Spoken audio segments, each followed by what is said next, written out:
اگر تمباکو اور چونے والا پان حلال ہے تو پھر مشروب مغرب کو بھی اس وقت تک حلال ہونا چاہیے جب تک کہ اس کا ذہن کے اوپر خمار نہ چڑھ جائے۔ کبھی مشروب مغرب کو چکھ کے دیکھا ہے کہ دیکھی جائے چڑھتی ہے یا نہیں؟ جن لوگوں کو میں نے پیتے ہوئے دیکھا ہے ان کی عقلی کیفیت کو میں دیکھتا ہوں کہ بالکل درست ہی ہوتی ہے۔ مطلب اگر آپ ایک حد تک شراب پی رہے ہیں اور آپ کی ذہنی کیفیت ٹھیک ہے تو پھر شراب حلال ہے۔ آپ کی شادیاں اور نکاح جو آپ نے بتایا وہ یہ کہ شادی ایک ہے، نکاح بے شمار ہے، نکاح کی کوئی گنتی بتا سکتے ہیں کتنی؟ میرے بچے بات یہ ہے کہ جو میرا فتویٰ ہے جس کو عالم عرب نے بھی بڑا قبول کیا، میں پچھلے دنوں دبئی کے اندر گیا تو وہاں بڑے بڑے جناب جو ہمارے خلیجی دوست ہیں، تاجر بھی اور ملازمین بھی، جب میں نے ان کو اپنا فتویٰ بتایا تو وہ بڑے خوش ہوئے۔ انہوں نے کہا کہ اس زمانے کے اندر آپ کا فتویٰ جو ہے وہ قابل عمل بھی ہے اور اسلام کا جو ایک بنیادی فلسفہ ہے اس کے قریب تر بھی ہے۔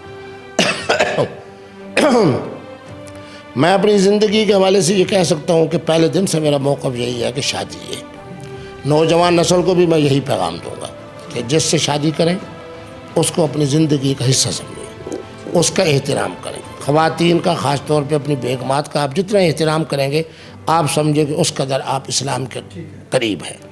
البتہ یہ ہے کہ نکاح ایک نعمت ہے، کسی محترمہ کی طرف سے خواہ وہ بیوہ ہو یا مطلقہ ہو، وہ آپ کے لیے ایک محبت کا اظہار کرتی ہے تو پھر میرا یہ ایک سوچ ہے کہ اس نعمت کا انکار نہیں ہونا چاہیے۔ مفتی صاحب ایک اور آپ کی ویڈیو وائرل ہوتی ہے جس میں آپ کہتے ہیں کہ شراب اتنی کوانٹٹی میں حلال ہے، یعنی پی سکتے ہیں جب تک وہ آپ کو چڑھ نہ جائے۔ وہاں کے شیخ الحدیث صاحب، وہاں کے شیخ الاسلام صاحب، وہاں کے مفتی صاحب کا اگر تمباکو اور چونے والا پان حلال ہے تو پھر مشروب مغرب کو بھی اس وقت تک حلال ہونا چاہیے جب تک کہ اس کا ذہن کے اوپر خمار نہ چڑھ جائے۔ کبھی مشروب مغرب کو چکھ کے دیکھا ہے کہ دیکھی جائے چڑھتی ہے یا نہیں؟ میں ایک ایسی چیز کو کیوں استعمال کروں کہ میری منہ کی مہک بھی ختم ہو جائے، میرے دماغ کے اوپر بھی ایک لحاظ سے خمار کی صورت بن جائے، پھر میرے دل کے حوالے سے بھی وہ میرے لیے مضر ہو۔ مفتی صاحب حریم شاہ بیٹی ہیں آپ کی، بیٹی ہیں نا ویسے وہ؟ نہیں، حریم شاہ کو تو میں 3 وجہ سے احترام کرتا ہوں۔ ایک تو سید زادی ہے، ایک دینی مدرسے کی پڑھی ہوئی ہے، پھر آپ نے صحیح کہا کہ عمر کے اس حصے میں ہے کہ میں اس کو بیٹی ہی کہوں گا۔ لیکن آپ نے کہا کہ آپ جب کسی لڑکی سے ملتے ہیں اور اسے معاہدہ کر لیتے ہیں نکاح ہو جاتا ہے، کیا حریم شاہ سے بھی کوئی ایسا نکاح تھا آپ؟ نہیں، حریم شاہ بیچاری جسمانی طور پر بھی اس لحاظ سے نہیں، اور دوسرے نمبر کے اوپر جس طرح کو اللہ تبارک و تعالیٰ جب مجھے ہر لحاظ سے قد و قامت والے حسن و جمال والی خواتین خود اپنی طرف سے، پھر ایک سٹیٹس والی، اس بیچاری کی تو زبان بھی انتہائی خوفناک ہے۔ دیکھیں کتنے لوگوں کی عزتوں کو پامال کیا۔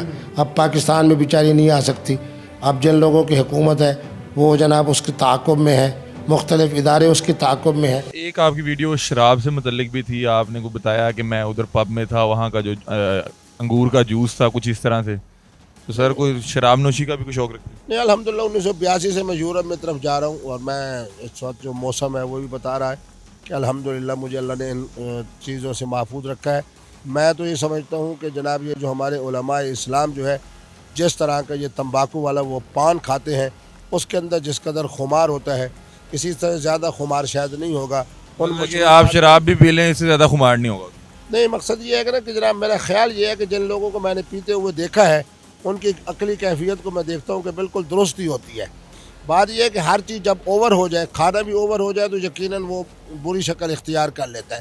تو میرے نزدیک تو ہر وہ چیز جس کے اندر عقل کا خمار جو ہے چڑھے وہ یقیناً درست ہے اسلام میں، اور اس کو حرام ہونا چاہیے۔ مطلب اگر آپ ایک حد تک شراب پی رہے ہیں اور آپ کی ذہنی کیفیت ٹھیک ہے تو پھر شراب حلال ہے؟ نہیں، یہ میری بات نہیں ہے، یہ تو ایک اجتہادی مسئلہ ہے، علماء کو اس پر اجتہاد کرنا چاہیے، اور میں ان کو اجتہاد کے حوالے سے ایک سوال دے دیتا ہوں۔ اگر کراچی کے علماء کا جو تمباکو والا پان ہے اس سے کس حد تک خمار عقل ہوتا ہے، اگر اس حد تک خمار عقل کے اندر ان کا تمباکو کا پان حلال ہے تو پھر مشروب مغرب کو بھی حلال ہونا چاہیے، اور اگر خمار عقل کی وجہ سے ہر وہ چیز حرام ہے تو پھر اس کے مطابق ان کا جو پان ہے اس کو بھی حرام ہونا چاہیے۔